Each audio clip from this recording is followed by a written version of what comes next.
اب آپ کے سامنے تشریف لاتے ہیں غازی اسلام، عالم اسلام کی عظیم المرتبہ شخصیت، ملک پاکستان کے نامور صحافی، شہید ملت، قائد ملت، علامہ احسان الہی ظہیر شہید کے رفیق خاص اور ساجد میر، امن کی آواز، سفیر امن، شیخ الاسلام علامہ پروفیسر سینٹر ساجد میر، ان کے دست و بازو، ان کے مخلص دوست اور رفیق کار، کارکن نواز، عظیم المرتبت، کریم ابن الکریم، عظیم باپ کا عظیم بیٹا، میری مراد حضرت مولانا علامہ رانا شفیق خان پسروری صاحب۔ اللہم صلی وسلم علی سید البشر والشفیع والمشفع فی المحشر الذی ختمت بہ النبیین وعالیت درجتہ فی علیین ووصفتہ فی کتابک المبین فقلت وانت اصدق الصادقین واحسن القائلین وما ارسلناک الا رحمتا للعالمین۔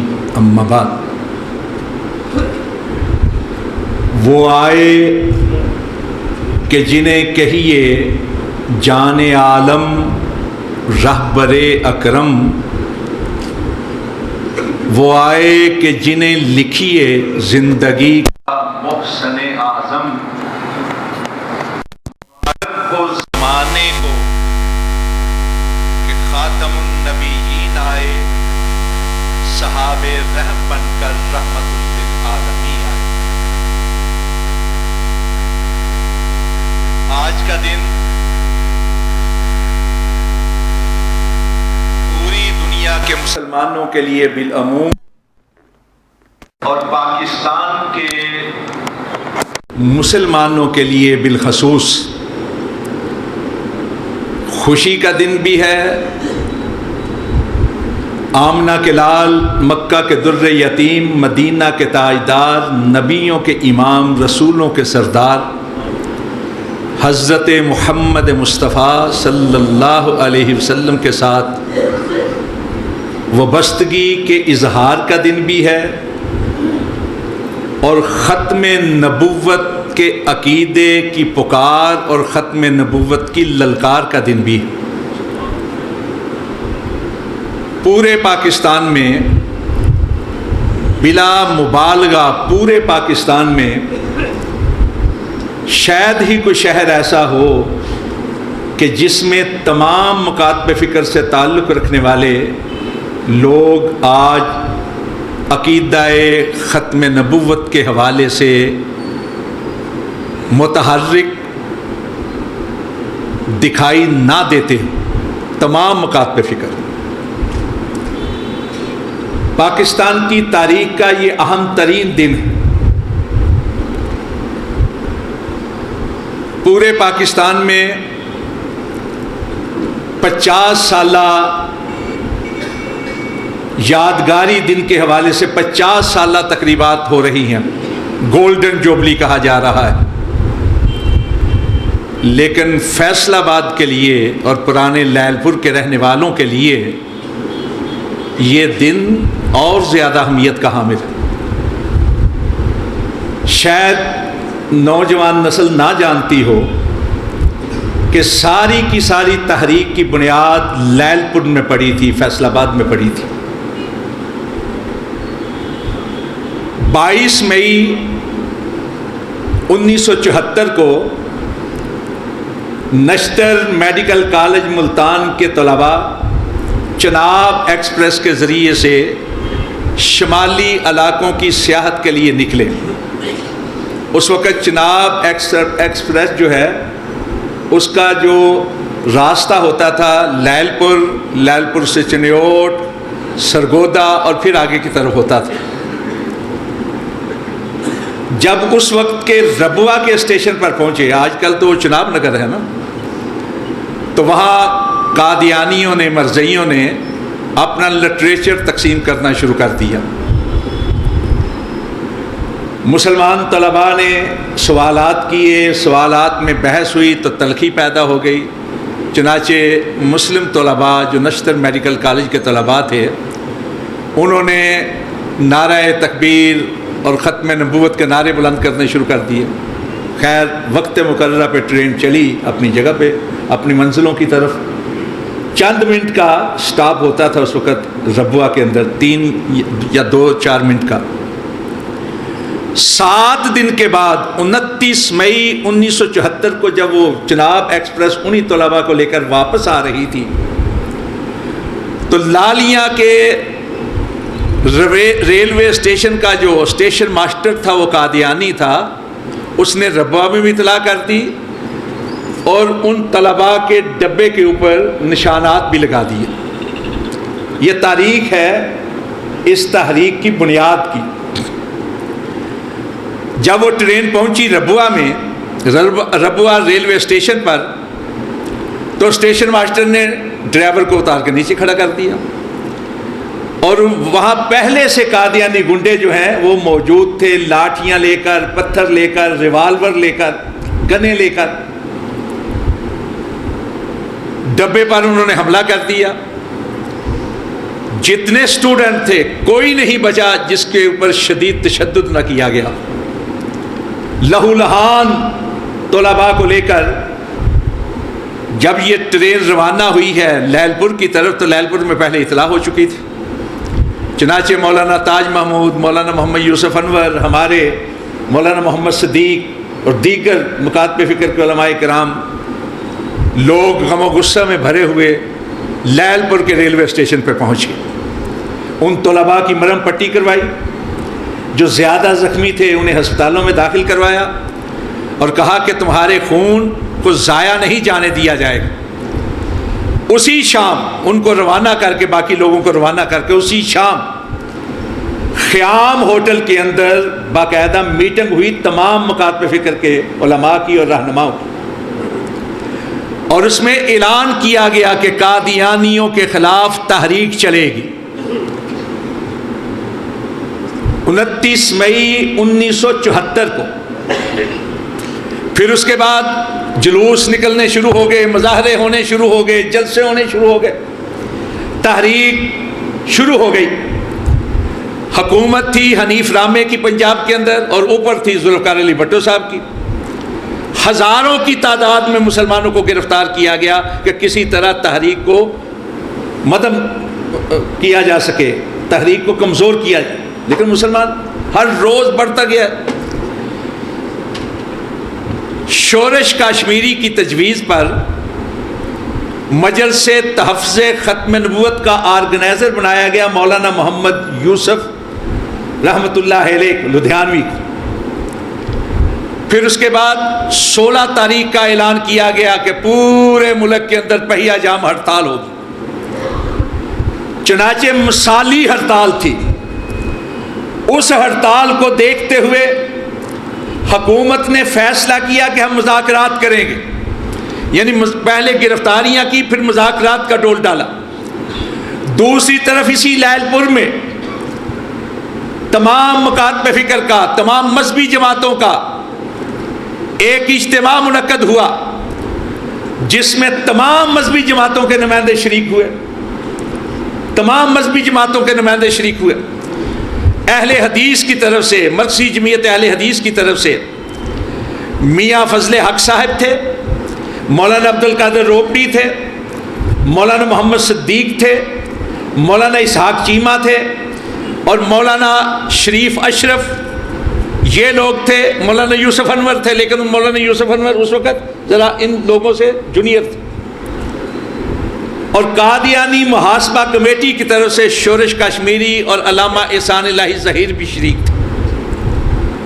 یہاں متحدہ مجلس عمل کا باقاعدہ انتخاب ہوا، عہدیدار چنے گئے، تحریک کو تیز کرنے کے لیے، منظم کرنے کے لیے صدر بنایا گیا مولانا محمد یوسف بنوری رحمۃ اللہ علیہ، اور سیکرٹری اس کے بنے علامہ محمود احمد رضوی،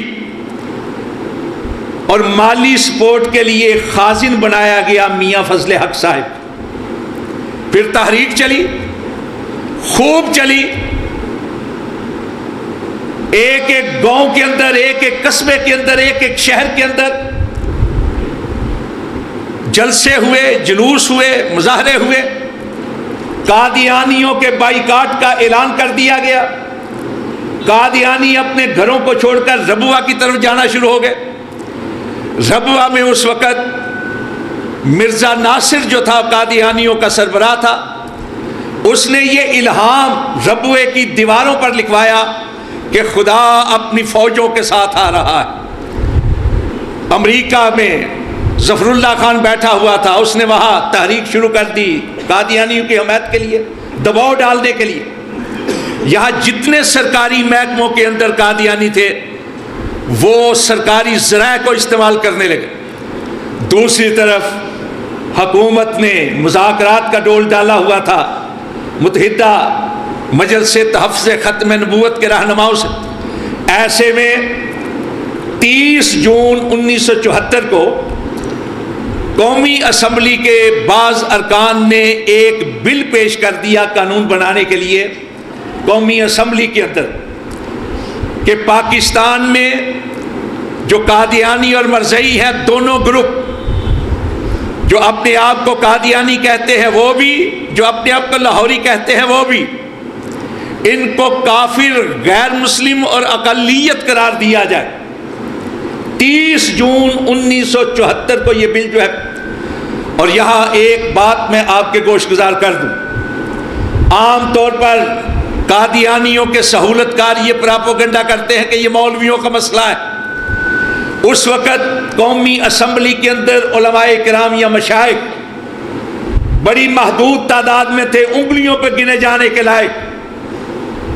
بڑی پارٹی، سب سے بڑی پارٹی اس وقت کی پیپلز پارٹی تھی، سیکولر پارٹی۔ وزیر اعظم ذوالفقار علی بھٹو تھے، سیکولر۔ اپوزیشن لیڈر ولی خان تھے، سیکولر۔ یہ بل جن لوگوں نے پیش کیا ان میں مولانا عبد المصطفیٰ الازہری تھے، مولانا شاہ احمد نورانی تھے، پروفیسر غفور احمد تھے، مولانا عبدالحق اکوڑا کھٹک والے تھے، مولانا صدر الشہید تھے، یعنی گنتی کے جن۔ ان کے علاوہ سیاسی رہنما تھے، شیر خان مزاری تھے،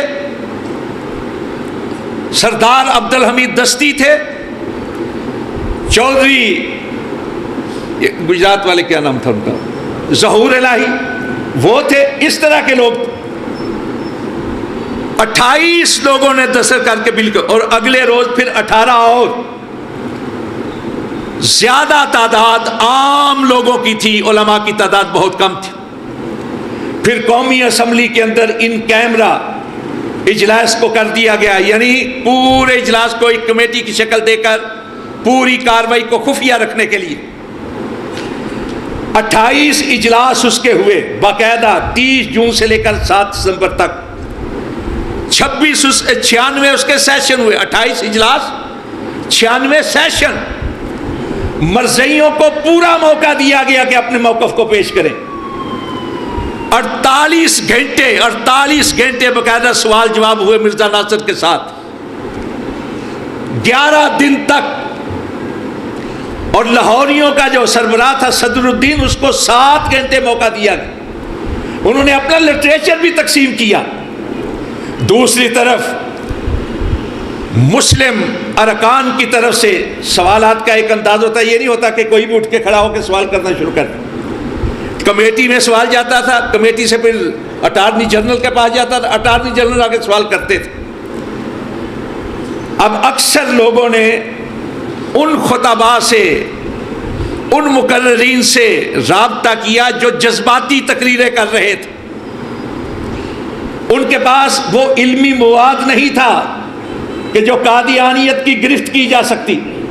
چنانچہ خواجہ محمد سلیمان توسوی، وہ بھی ممبر تھے اس وقت قومی اسمبلی، بریلوی مکتب کے بہت بڑے، توسا شریف میں بہت بڑی ان کی گدی۔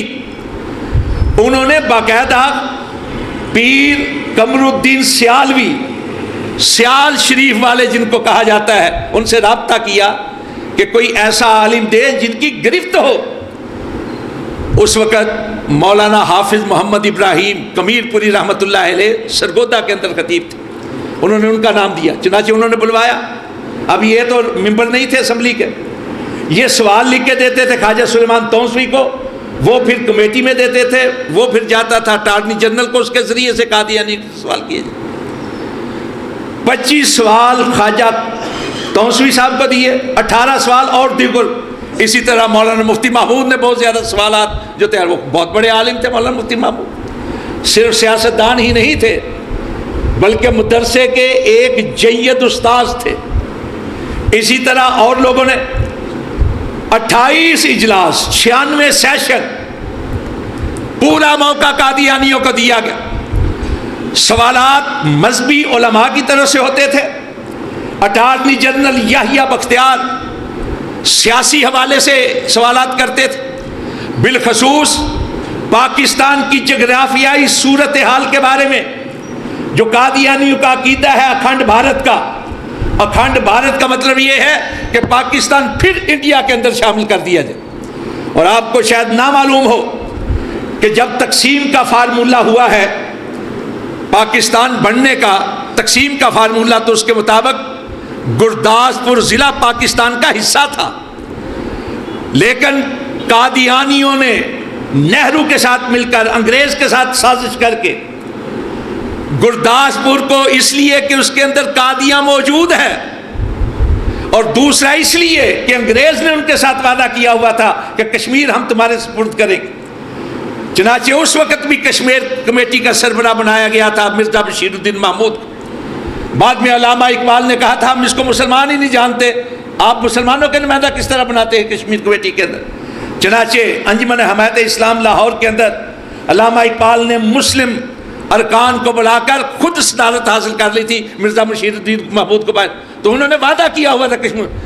تو جموں اور کشمیر کا ایک ہی میدانی راستہ ہے جس کو کھٹوئے والا پل کہتے ہیں، وہ ضلع گرداسپور کے اندر ہے، شکرگڑھ سے چند میل کے فاصلے پر. شکرگڑھ سے جو بارڈر لگتا ہے پاکستان کا انڈیا کا، اس سے چند میل. یہ بہت بڑی سازش کی گئی، چنانچہ اس حوالے سے بھی سوالات کیے گئے. پھر قادیاں کی وجہ سے جو انڈیا کے ساتھ ان کے مراسم تھے اس کے حوالے سے بھی سوالات کیے گئے. جو اسرائیل کے اندر ان کا مرکز ہے اس حوالے سے بھی سوالات کیے گئے. علماء نے صرف مذہبی سوال کیے تھے، اٹارنی جنرل نے سیاسی حوالے سے، جغرافیائی حوالے سے سوالات کیے. چنانچہ پھر 6 ستمبر کو اٹارنی جنرل نے ساری گفتگو کو سمیٹا. 7 ستمبر کو اجلاس شروع ہوا تو بھٹو صاحب نے قائد ایوان کی حیثیت سے، وزیر اعظم کی حیثیت سے 27 منٹ تک پالیسی تقریر کی. ان کی تقریر کے بعد اس وقت کے وزیر قانون حفیظ پیرزادہ، انہوں نے باقاعدہ قانون پیش کیا. 2 دفعات کے اندر 106 اور 302 306 ان کے اندر ترامیم کی گئی 2.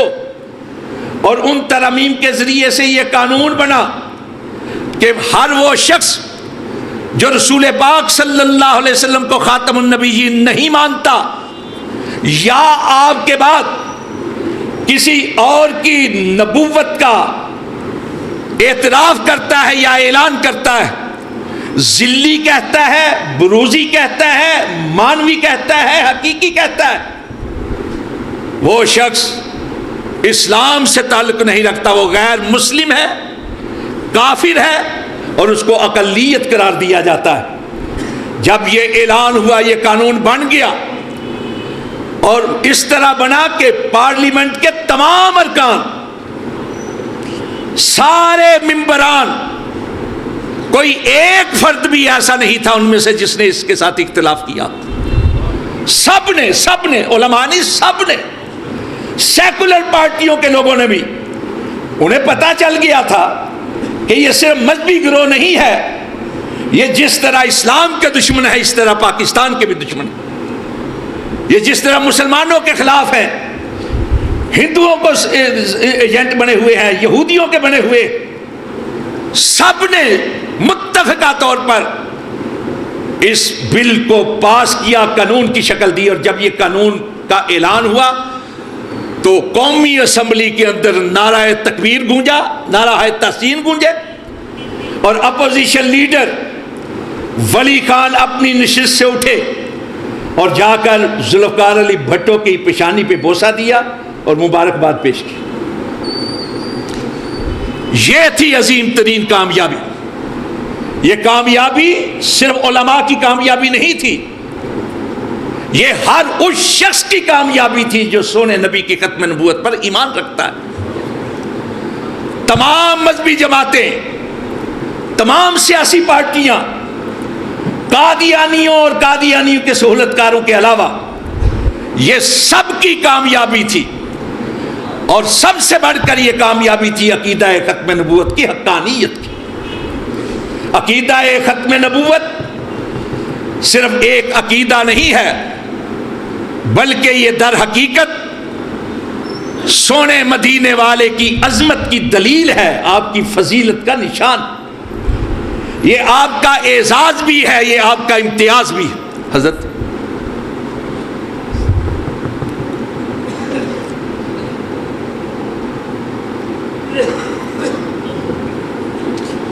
استاد جی آج تو ہاں ہونا ہے تو پھر لوکاں بہنا ہے۔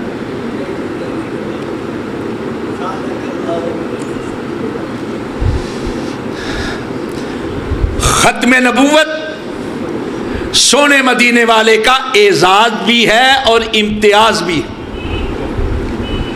اس لحاظ سے کہ صحیح مسلم کی ایک روایت ہے، حضرت ابو ہریرہ رضی اللہ تعالیٰ عنہ سے روی کہ سونے نبی نے ارشاد فرمایا تھا فضلت علی الانبیاء بستۃ، کہ 6 چیزیں ایسی ہیں جن کے ذریعے سے اللہ رب العزت نے مجھے تمام انبیاء پر فضیلت عطا کی۔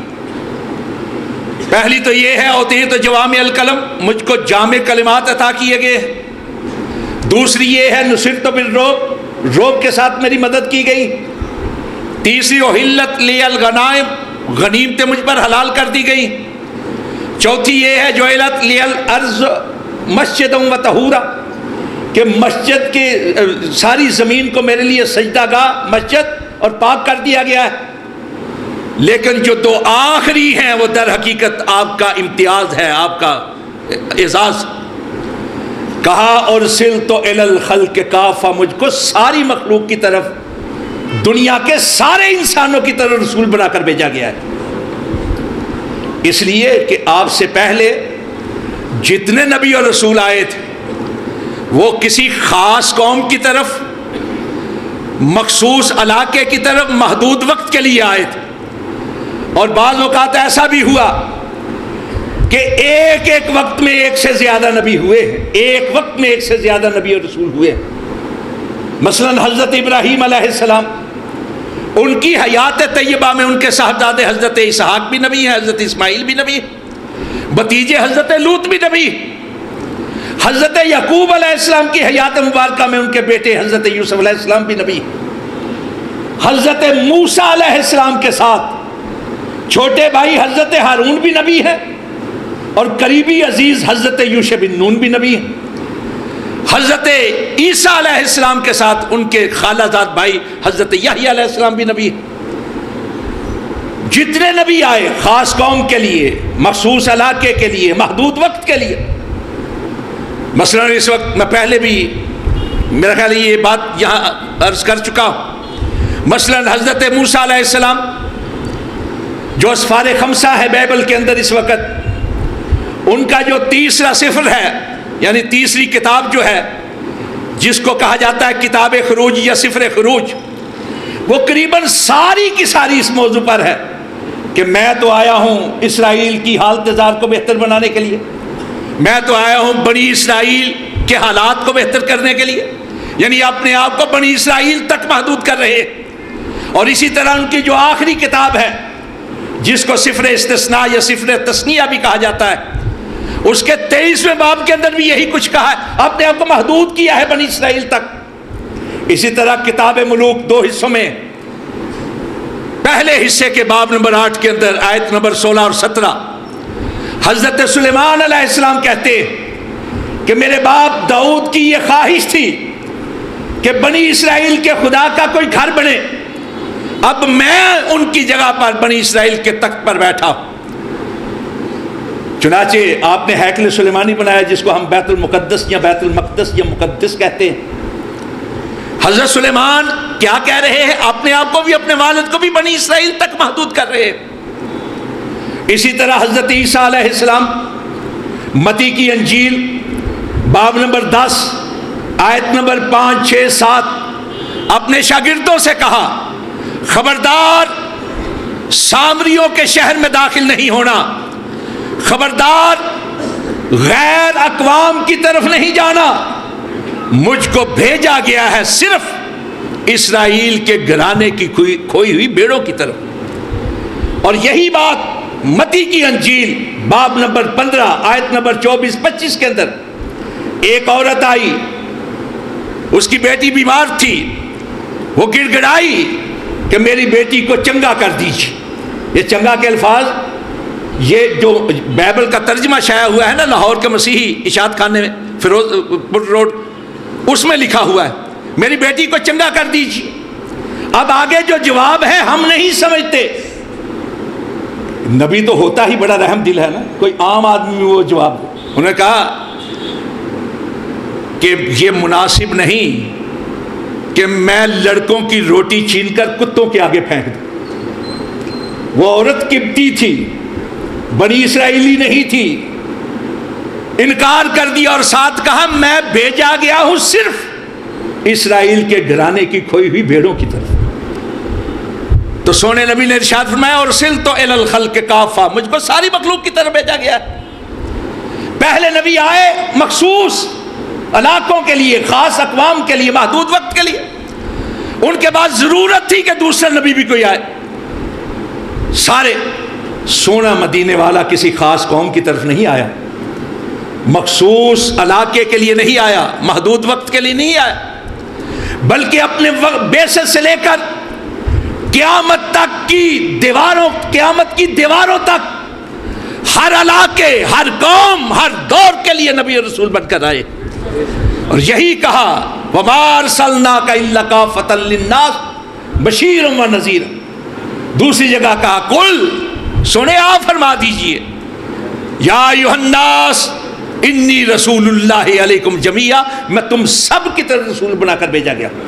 اور صرف انسانوں کی بات نہیں ہے، صرف انسانوں کی بات نہیں کہ انسانوں کی طرف بھیجے گئے.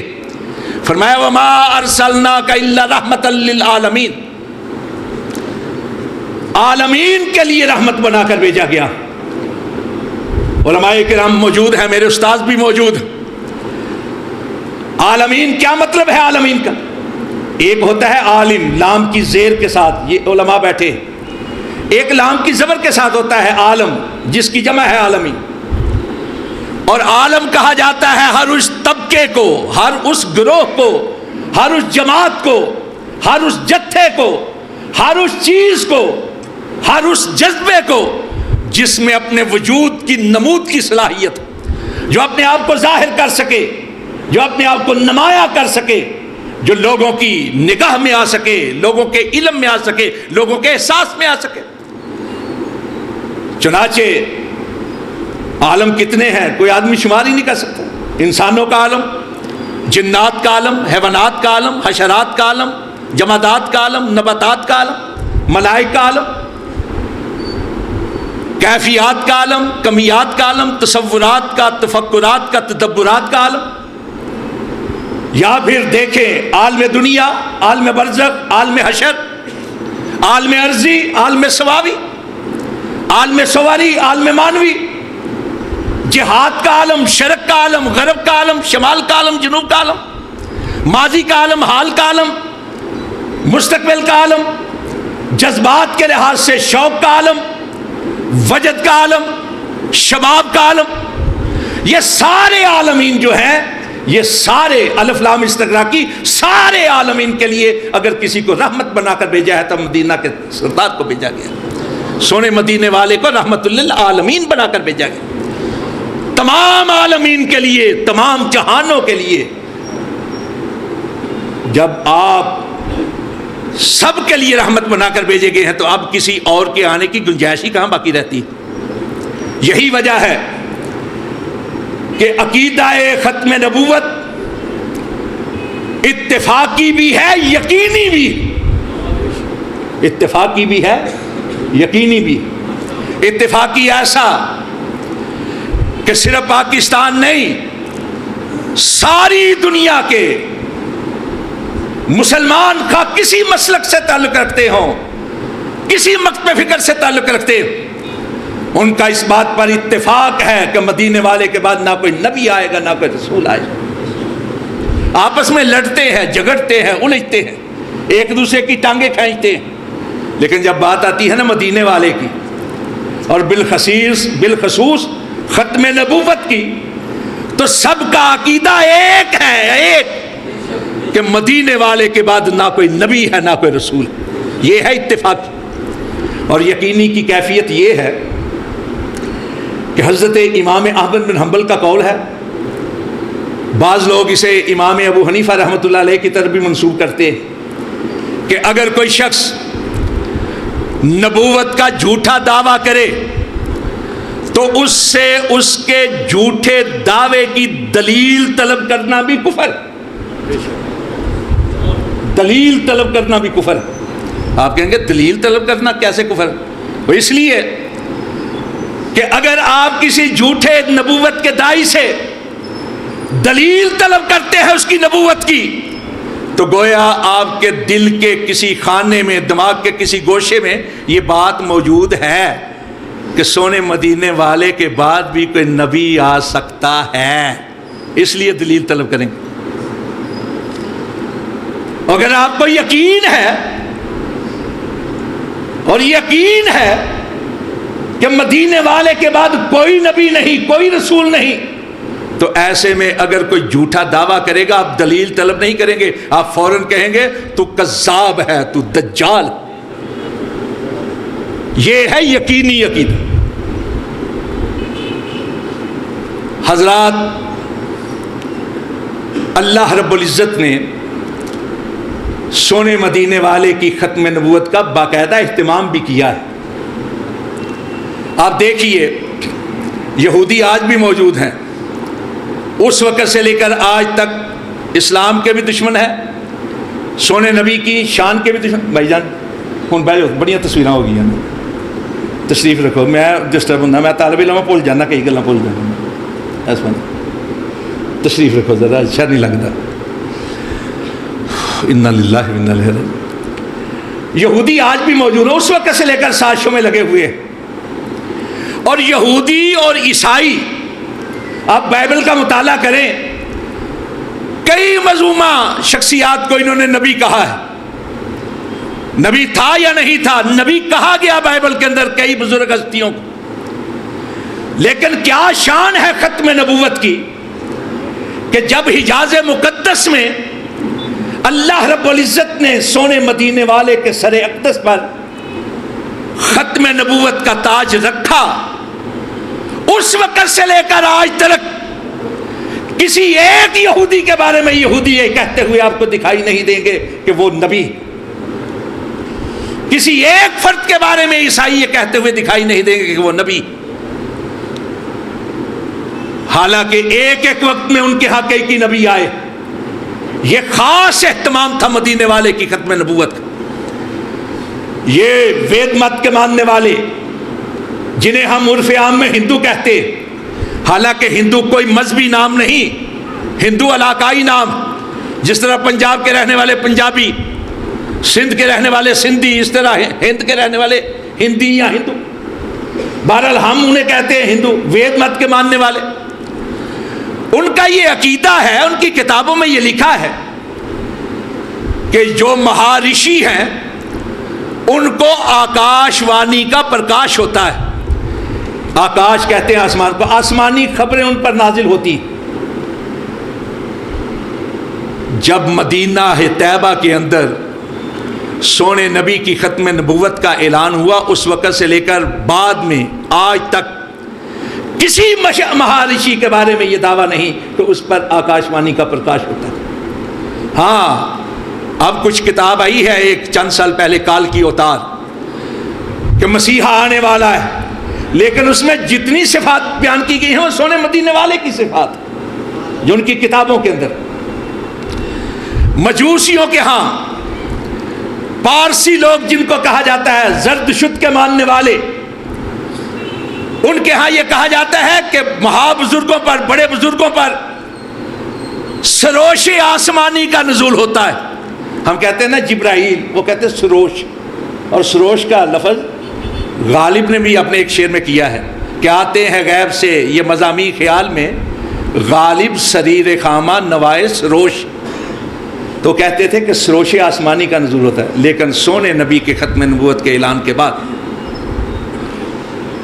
پارسیوں کے ہاں کوئی فرد آپ کو دکھائی نہیں دے گا کہ جس کے بارے میں پارسی کہیں کہ یہ بھی ہے جس پر سروش آسمانی کا نزول ہوتا ہے.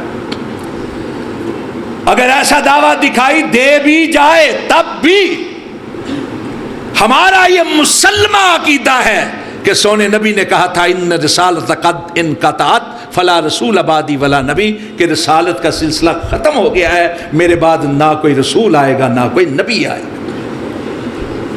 الحمدللہ پاکستان کے مسلمان خواہ کیسے ہی رہے گزرے کیوں نہ ہوں، خواہ کتنی ہی ٹولیوں میں بٹے ہوئے کیوں نہ ہوں، خواہ مسالک کے لحاظ سے ایک دوسرے سے الجھنے والے ہی کیوں نہ ہوں، لیکن ختم نبوت کے معاملے پر انہوں نے جو کردار ادا کیا تھا 1974 کے اندر، بعد میں وہ کردار جب جب سست ہونے لگا، جب جب ختم نبوت کے حوالے سے جوش سرد پڑنے لگا، کوئی نہ کوئی ایسا بہانہ ہو جاتا تھا کہ پھر ان کا جوش جو ہے تازہ ہو جاتا.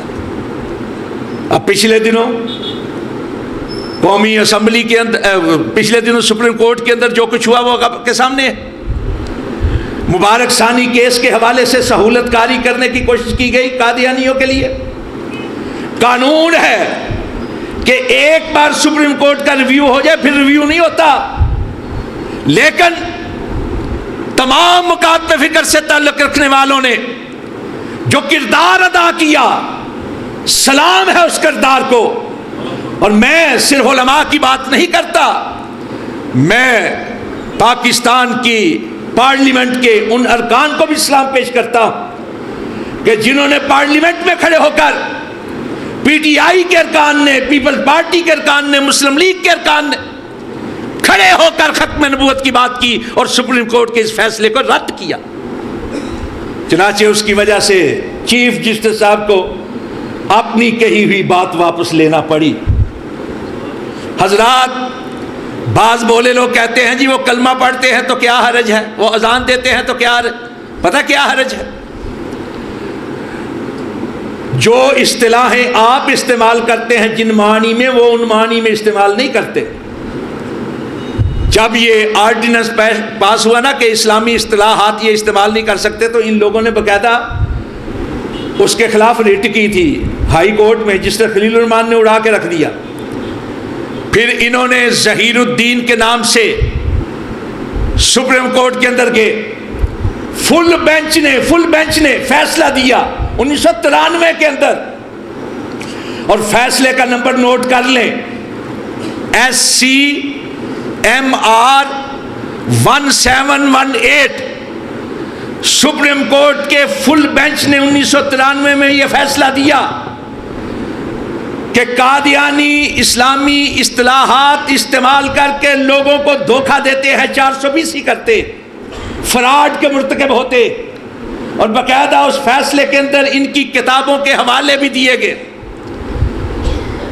ایک کتاب کا حوالہ میں بھی آپ کے گوش گزار کرنے لگا ہوں. کتاب ہے مرزا قادیانی کی اپنی ایک غلطی کا ازالہ، اور جو ان کا مجموعہ ہے روحانی خزائن، اس کی جلد نمبر 18 کے اندر وہ ساری کی ساری کتاب اس بات پر ہے کہ وہ کہتا ہے کہ کلمہ کے اندر، اذان کے اندر جو محمد کا لفظ آتا ہے نا، وہ آج کے دور میں میرے لیے ہے. بات سمجھ نہیں آپ؟ ان کی کتابوں میں ہے، یہ دھوکہ دیتے ہیں. اور اسی چیز کے اوپر فل کورٹ نے یہ فیصلہ دیا 1993 کے اندر. فیصلے کا نمبر سپریم کورٹ SCMR 1718. آج بھی قادیانی پاکستان کی سالمیت کے خلاف ہیں، انڈین ایجنٹی کا کردار ادا کر رہے ہیں۔ اور صرف یہی نہیں، فلسطین کے اندر جو کچھ ہو رہا ہے آپ دیکھ رہے ہیں نا اس کو، کس طرح فلسطینیوں کو مارا جا رہا ہے۔ کیا آپ کو معلوم ہے، اور لازماً معلوم ہوگا اس لیے کہ آج پوری دنیا ہاتھ میں آئی ہوئی ہے، قادیانی جو اسرائیل میں موجود ہیں اسرائیلی فوج کے ساتھ مل کر فلسطینیوں کے خلاف کام کر رہے ہیں، اسرائیلی فوجیوں کے ساتھ مل کر۔ ویڈیوز آ چکی ہیں۔ بہرحال میں مبارکباد پیش کرتا ہوں لیل پور والوں کو، اس لیے کہ تاریخ میں جب یہ تحریک شروع ہوئی تو اس وقت یہ لیل پور تھا۔ میں مبارکباد پیش کر رہا ہوں فیصل آباد والوں کو کہ انہوں نے جس تحریک کی بنیاد رکھی تھی اس کی وجہ سے جو مارکا آرائی ہوئی پورے پاکستان کی فضاؤں میں اور بالخصوص پارلیمنٹ کے اندر، اس کا نتیجہ یہ نکلا کہ عقیدہ ختم نبوت پاکستان کا قانون بن گیا، آئین بن گیا۔ یہ قانون بن گیا ہے پاکستان کا، یہ آئین بن گیا ہے پاکستان کا کہ سونا مدینے والا خاتم النبیین ہے، آپ کے بعد نہ کوئی نبی ہے نہ کوئی رسول ہے، اور اگر کوئی آپ کو خاتم النبیین نہیں مانتا، وہ قادیانی کہلاتا ہے، یہ لاہوری کہلاتا ہے، یہ کوئی اور نام رکھتا ہے، یا کسی اور شخص کی نبوت کا داعی، وہ پاکستان کے قانون کے مطابق، پاکستان کے آئین کے مطابق غیر مسلم ہے، کافر ہے اور اقلیت ہے۔ اللہ رب العزت سمجھنے کی توفیق عطا فرمائے۔ واقول قولی ھذا استغفر اللہ لی ولکم اجمعین۔ یوں سے گزارش ہے اپنی نشستوں پہ تشریف رکھیں۔ قاری احمد حسن صاحب کا خطاب ابھی شروع ہونے والا ہے، اور انشاءاللہ الرحمن نوازشہ سے قبل ہم اپنے پروگرام کو وائنڈ اپ کر دیں گے، اور انشاءاللہ تعالی احباب کے لیے ضیافت کا بھرپور انتظام ہے۔ قاری احمد انصاری صاحب تشریف لا چکے ہیں، انشاءاللہ تعالی ابھی آپ کے سامنے تشریف لا رہے ہیں۔